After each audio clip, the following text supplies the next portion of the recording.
focus, stress is gonna get figured out. All deep conversations I know I will love. Headstrong father and a determined mother. There's still so much stigma around ADHD and neurodiversity. People call it overdiagnosed, made up, or just kids being kids. And when it comes to medication, the misconceptions get even louder, that it's a shortcut, that it changes personality, or that parents just want an easy fix without actually parenting their child. None of that is true. I love seeing videos like this, a child who finally feels calm enough to focus and enjoy what they're doing because of a medication. For kids with ADHD, that's not a personality change. It's what it looks like when their brain finally has the support it needs to work with them instead of against them. ADHD is a neurodevelopmental condition, meaning the brain's wiring for attention and self-regulation works differently. The main players are dopamine and norepinephrine, the brain's motivation and alertness messengers.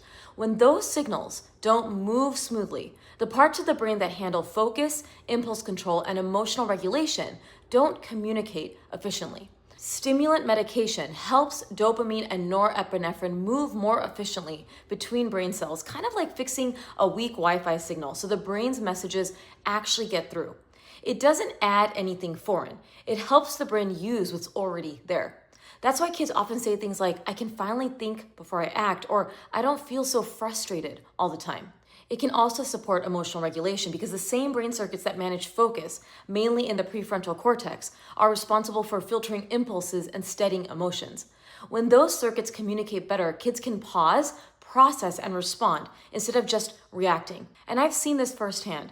A child with hyperactive impulsive ADHD who couldn't sit still in my office, climbing the chair, the counter, the sink, came back a month later, able to sit, chat, and actually enjoy the conversation.